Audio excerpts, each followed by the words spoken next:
That's right, everybody. It's time. It is time.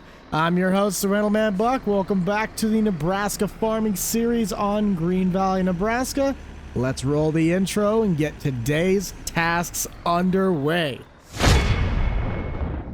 Congratulations, guys. We have made it to Harvest Nebraska 2024. We got ourselves the brand new bin site section built up, finally. And crops have officially turned colors. We are set to go. I'm heading down to my neighbors to finally purchase that Demco hopper bottom for $42,000. This Freightliner's just been itching to pull a trailer, and I think it's going to look fantastic with those black panels. Oh, she's even ready.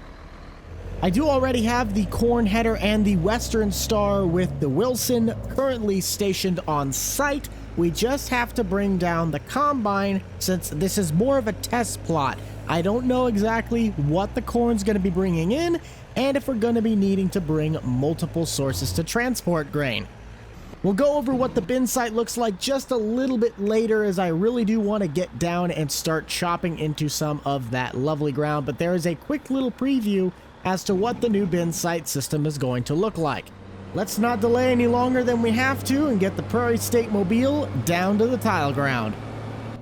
If you guys are indeed big fans of the Nebraska Farm series and you would love to see Nebraska carry its way right into FS25, which is soon to be launching in November, be sure to smash that like button, possibly subscribe down below. Nebraska is going to have a lot of content coming up here in the next couple of weeks, mainly through streaming, because we have a lot of corn and a lot of beans on this map to cut. This is a 4X map, and I guarantee you I own at least close to half. Grain truck stationed on the left, headers sitting on the right with the 6.4. Let's bite into those headlands and see how well this corn's going to yield. Oh dear.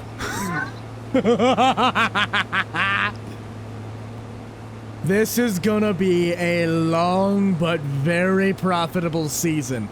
If you guys can remember from last year, I think we were only able to push 160 bushels to the acre. This is 238 bushel corn, and it's not even irrigated. Holy tamale. But this is fantastic. I did not expect this to be this quick of a turnaround, especially with our drainage system that we have underneath of this field. I think I'm going to have to call Daryl like right away, because the odds of me getting even remotely around half the field is going to be slim to none. One thing you guys probably did notice in the thumbnail is I may or may not have gotten contacted by one of my local AGCO dealers, and Gleaner may or may not have just come out with the new Gleaner combine. The S98 is scheduled to be sent out my way to help with our corn harvest. We're not getting a draper head for the beans, but we are going to be picking up a 16-row Capello with it. That way we can really, and I mean really, be munching on some corn. According to Tony Reed, it's the world's greatest combine that they only sell 5 a year. And I still find that funny. But if you guys see me wearing the Gleaner cap throughout the streams, that is because we will be running that S98 once it gets here. I probably might head back to the house somewhere around noon, and it should probably be there. That was the estimated delivery time, was somewhere around noon today. And that is all she wrote. 400 bushel in the hopper. We gotta wait for Daryl to show up, so until then, see you guys in just a few. A few moments later. With Daryl on scene, I'm just kind of looking in the hopper. I'm trying to grab some of these kernels to see how wet they are. The ears didn't feel too dewy as we've been pretty dry this week. But I'm going to be storing a bunch of this right now as prices are just... they're pretty low. We're not getting very high on price tags. At least as to be expected in our current grain market. Daryl's going to do his best to keep up with me. I'll let him drive the combine once we're done with the headlands. But we are cooking away on this corn. I do want to show you guys this, as I really wish I'd have fixed this last season, learning from my mistakes. This high spot, I don't have a cut in that corn header to where it could fold up and catch on this side, so I thought about maybe using the 12 row on this field, but I got greedy, and the corn head just digs into the ground, and these stalks don't get cut very well, so this is a really bad spot. Hopefully at some point I'll either be able to grade that off, or I'll just not plant that high up on the bank. Once I get to the end of our headland, though, I'm going to open up the field just a little bit, so that way we can have a little bit of an easier time parking some stuff down in this spot. And hopefully it is just back and forth from there. We'll put Daryl in the combine and get some glorious shots of this wonderful harvest.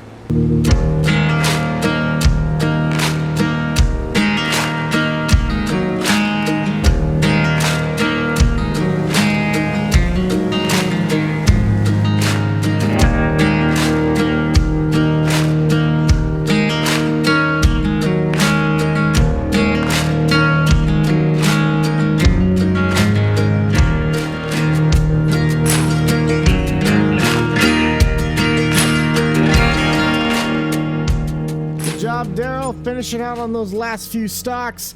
He'll maneuver over to the other section, and I will be taking the truck back to the farm because that thing's already full.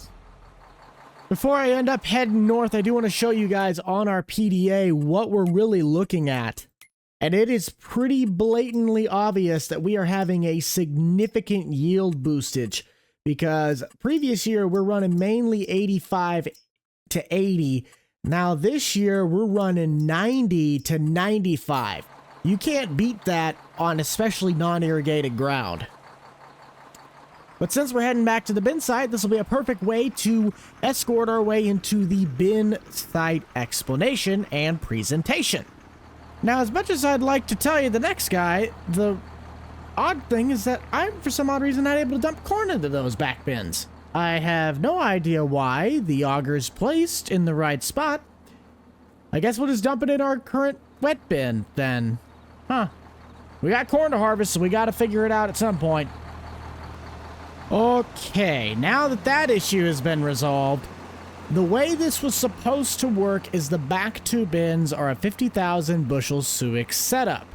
The front bin here is our new grain dryer bin. This is a 25,000 bushel bin that we'll use to, of course, dry the corn, but right now we're just trying to get the corn out of the ground. So the trailers will be dumping into our wet corn bin. This is our dry bin once it has been circulated. And then the far bin over here is the bean bin. Now we have one overflow bin and an overflow pile that sits on the far side of the farm. Yonder, that silver one. So depending on how well our yield does this year, which it's looking like it's going to be pretty great, we might be breaking into that overflow area. It excites me, but it also worries me. Now that we at least have a working dump site, though, let's get our butts back down to the field with Daryl, who's just been very kindly sitting down there. We'll put Daryl back on cart duty for just a wee bit. I want you guys to head down to the comments, though, and let me know. 25 obviously has a lot of key features that we will be looking forward to. I know Jake is obviously super excited for the tornadoes. I am as well. But severe weather, I feel like it's going to be kind of just more of a pain in the butt. I think one thing I'm super excited for is the GPS and how I can use that for my AI harvesting crew. And my greatest hopes, at least for this harvest, still remaining in 22, is that we don't have what happened last year with the 680, where the combine spontaneously combusted because we didn't really clean it out too well, and we hit a spark, and the combine caught fire. Things like damage, maintenance, and the interactivity of the content that the game provides from the base is really what I'm looking forward to. Monitors all look good. Crops going in nice. Our dew is starting to dry off, so we are pulling in even better yieldage. So Daryl and I are going to finish out working on this field, and then we will see you guys back up at the farmstead once that AGCO Gleaner arrives on scene. We'll jump across the road, see how well the thing works out compared to my deer, and we'll go from there. Did I pick that off by like one row? Holy crud, I got it right on the money. No way. That was cool. That was way too cool. You see that? You see that guessing power I have? I have a sixth sense. All right. Welcome back, guys. We are now officially ready to start that second field. The S780 has been parked in my neighbor's field. We called ahead just to make sure he knew about it. We're going to open up this field with the Gleaner so that way we can bring the trucks, the other combine. That's going to take quite a lot of effort to get that. So we're going to be running both carts, both trucks. Dang, Kevin's truck's brakes are sensitive. There's that S98 right there. Now, we only get to demo this thing for, I believe, 50 hours. I would think that we'd be able to get all of our corn done by that point. If we're running two 16-row headers, I mean, that is just absurd. This is the part where you guys are going to have to work with me, my computer. I'm trying to get a new graphics card, but you guys can see by the decals like that. That's not what the mod actually is supposed to look like, all right? Go look at the thing in the mod hub. It looks a lot cleaner.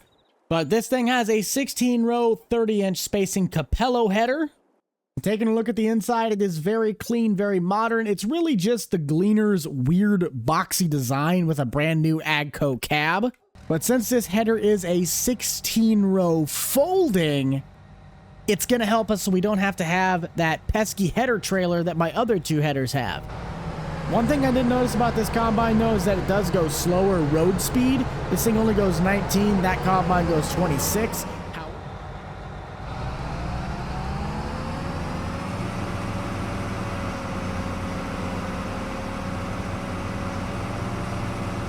Oh my. Oh my.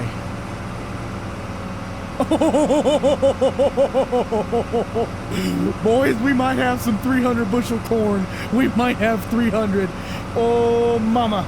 Either this thing has some really good separation ability to get the maximum efficiency, or we have some of the best corn you've ever seen on this side of the Mississippi.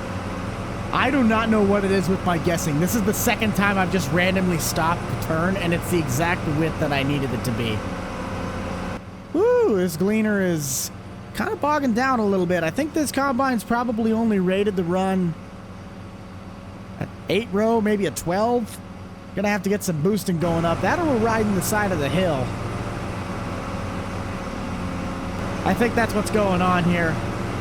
Oh yeah. This is just some really, really thick stuff.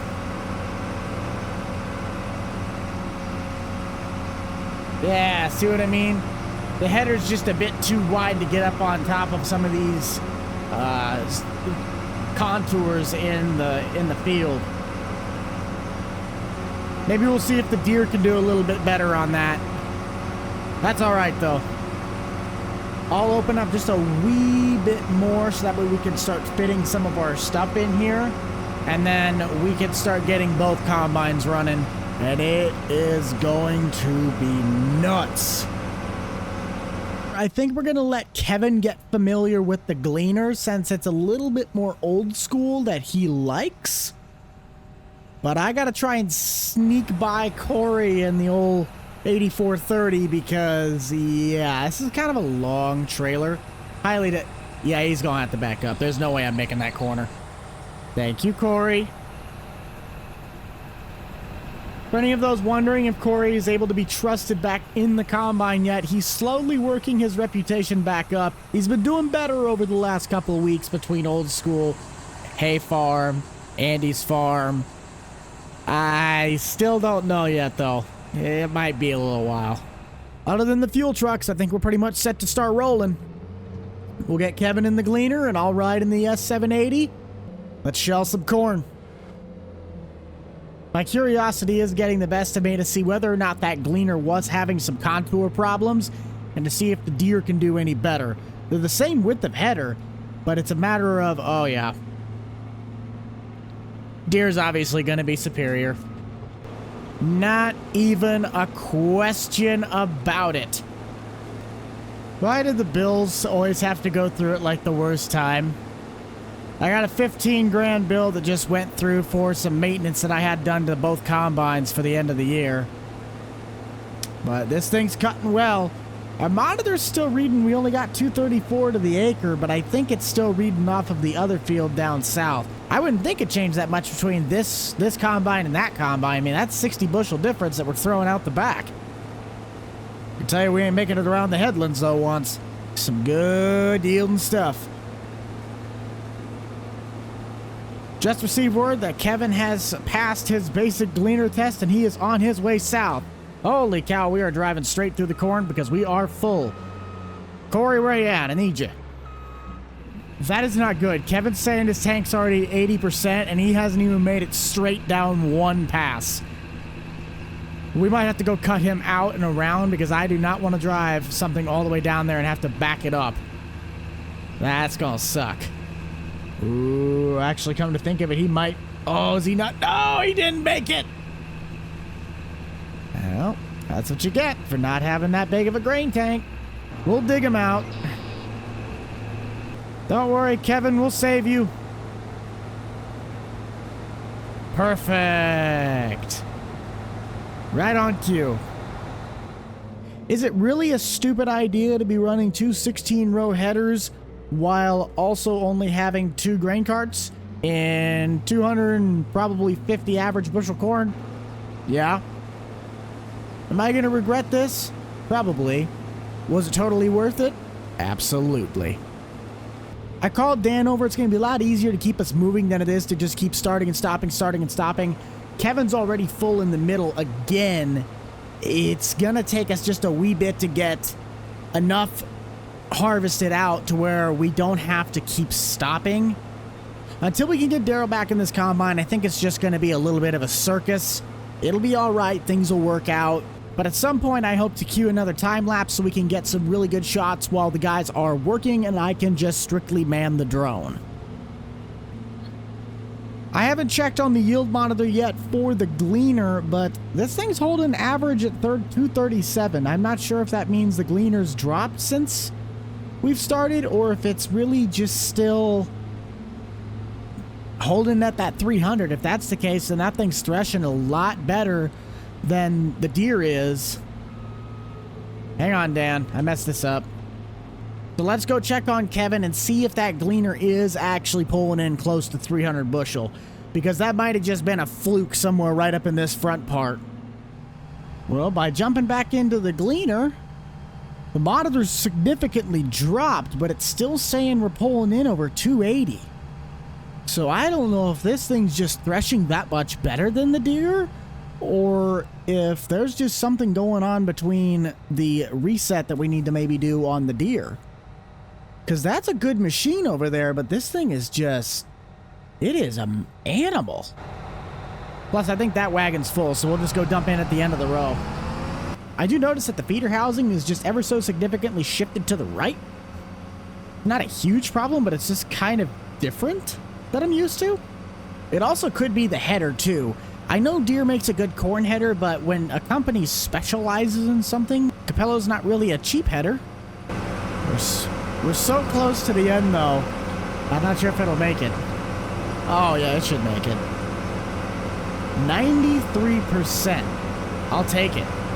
I am noticing, though, this Gleaner is definitely underpowered for this header. I don't think that's Gleaner's fault. I think that's the guys who were sending it out. They knew I ran a 16-row setup, so they wanted to see how well this thing performed. I believe this combine probably should only run about a 12 max. I'm not certain of that, but that's definitely what it's looking like for this particular setup. I will be taking the Gleaner, though, to try and wrap up that second headland. Daryl's going to run back to the house and grab his truck so we can fill up the tanks on that S780. That's one thing I forgot to do was top off the fuel tank and the def tank. I don't foresee this being a combine that I would buy for this farm, as the S780 really can just, it does it all. And this Capello really seems to have problems on slight inclines. I don't know what it is about it, but if the ground's not perfectly level, it don't really like it. Let's see if it happens. Let's see if it does it when I hire a worker. Nope, it does not do that either. Okay. And I'd really like to use this Gleaner, but I don't want to have to tell him I need a different header. I'd have to run an 8-row because that's how I have everything else sectioned out. And that's going to take forever if I run an 8-row. I don't know. I'll give him a call because I think the 16 row is just a little bit too much for this thing to handle. 2 hours later. After a stressful phone call later and a quick lunch break, we got the situation with the header figured out. Capello took back the 16 row and they only had an 8 row that was red.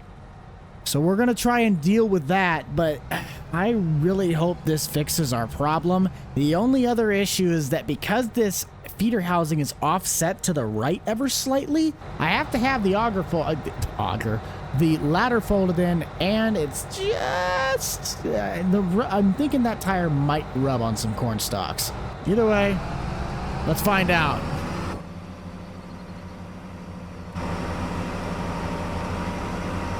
Oh yeah, that works a lot better.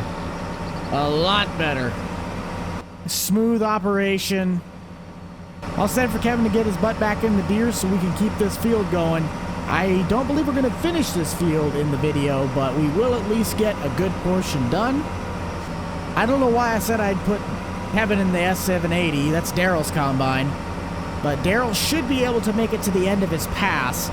I just am going to have to, you know, do another full headland, because if I planted headlands of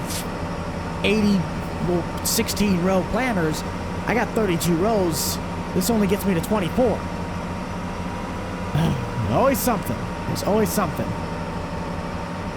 Oh, that's right. I forgot I dug out the combine. Hey, Daryl, please drive to the end and turn around. Please do it. Please do it. Please do it. I think he is. Yes! This is why Daryl's my favorite. That is a prime example why Daryl is my favorite. What a good combine operator, man. Smooth operator. Smooth operator. Systems are running perfect. We have Dan down with me, and Corey is riding with Daryl. Hopefully Daryl will get going here soon. Yep, and they are moving. Yes. On the go, mans. On the goes. They are the way to go.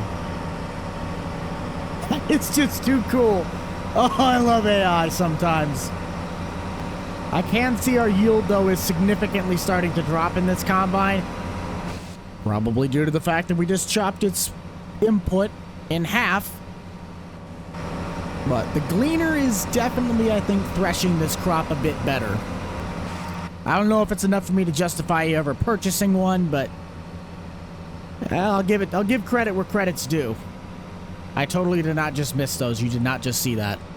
Regardless of what time of year it is, though, I always try and make sure one thing is done on the farm, and that is keeping all of my stuff as clean as possible. When we do give back this Gleaner, we're going to definitely be cleaning it up with Andy Clean. So if you guys want to check out the world's greatest farm soap, be sure to go check out Andy. He's a fantastic gentleman. Love working with the dude, and he keeps all of my gaming stuff as well as my real life mowers and tractors and even cars spotless. We got a long ways to go, though, especially if I got to make another full headlands with this thing. I don't wanna.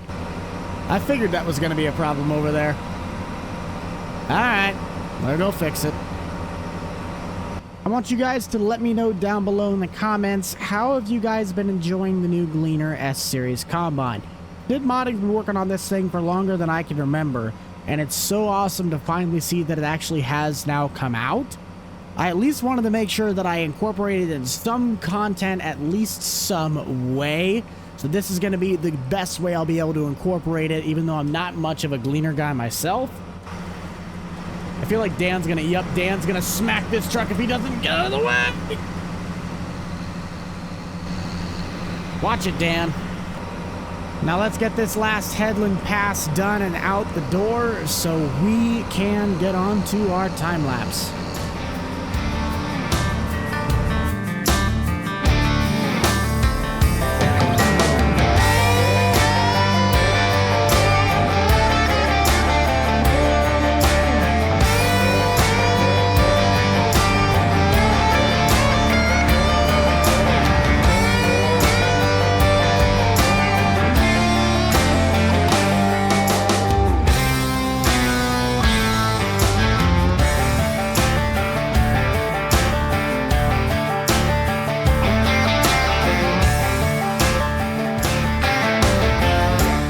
those time lapses as much as the next guy, but as much time consumption as those things take, it is so inefficient, it is not even funny. We got Kevin full, Daryl's full, all the trucks besides the Western Star now are full. That trailer's got, I mean, it's just a mess. So I have to get all of my own hands on deck to keep this operation running smoothly. We're making progress. Like, this is definitely a good chunk of the field done. I'm gonna at least see if I can cut this segment out. So once Kevin gets to the end of this pass, I'm gonna send him to the opposite side and we'll finish out the video getting this quadrant done. That'll make sure we had everything literally into one little bubble and we can take care of it all in one fell swipe. So let's get this thing back on track. Dan, is there any chance you could possibly shift over and... Oh, never mind. You already got it. Don't worry about it. I was going to ask and see if you could shift over and take over for Daryl, but that's all right. You already got it. Kevin should be able to make his way back, and with Daryl already unloading with Corey, I am going to take in some trucks. I'm going to have to. See if I can get a conga line going here. Possibly bring in Owen. They are cooking. I love it. I love it. I love it. I think Corey said he brought the auger wagon over here and he was dumping straight onto the drive over deck because there was no other. It was closer to drive to that than to try and drive over to the full trucks. So I kind of find that really funny. I don't know if or when we're going to be able to break out my 12-row corn head. We might not even break out the STS at all until bean harvest. The Gleaner's doing a great job. I'm really glad that 8-row was able to come out because that 16-row, I'm sorry, man, we wouldn't have been able to get anything done with that. There's no way, one, we've been able to keep up, and two, it just wasn't cutting, literally, in order to get the job done. Since I'm close enough, though, Owen will scoot the trucks forward, and I'm going to try and get Kevin unloaded so that way he can keep rolling, too. Perfect. Those two are rolling. Those two are rolling. Mint. I don't think we got very many passes left either. We might only have like 2 passes left. All right, Kevin. Let's get this going. Yeah. Kevin is empty. Let's make sure health bowl is Daryl. Oh yeah, he's fine. More trucks going in. 1 truck. 2 truck, red truck, blue truck. Who says Farm Sim can't be Dr. Seuss? Daryl is full, but Kevin is on the last pass of the field, so we're just gonna do it. We're just gonna go with it. And once he gets up to Daryl, I'll hopefully have Dan with me to empty out him, and that'll be it. Oh, he just got so close to the end anyway. Why didn't you just keep going, man? Cab corn's not gonna kill you. That is exactly 8 rows. What is it with me, man? I completely guessed when I set these things up. I am losing money like crazy. Well, that's how they lose. Maybe I am a real farmer. I'm losing money faster than I'm getting it. Oh, Daryl, come on, man. You had that much and you gave up. He might actually squeak right by him. He is 1 row over. Do it, do it, do it. Yo! Kevin, you a G, man. Alright, he's done. We're gonna pull a quick little trick just so Daryl can get to the end of his pass and call this quits. That's how a real man does it. And that's a wrap. Let's get the rest of this stuff dumped off as well as cleaned off, not completely, but at least blown out, and then we'll end out the rest of the day. Now that we got 2 more trucks full, this auger wagon empty, and Dan emptying out the far back one, that is all we're going to do for today's episode, guys. Thank you all so much for tuning into the Nebraska Farm Series. I really hope you guys did enjoy. Please, please, for everything that you guys got, check on out the Nebraska Farm Series playlist, as this is going to be our last season of it on FS22. Hopefully we'll have at least 1 or 2 more videos on this come out before the launch of FS25. But what's most important, always remember, keep it light, keep it loose, keep it fresh, and most importantly, keep it fun. We'll see you guys all in the next one. Siid Man out. Peace.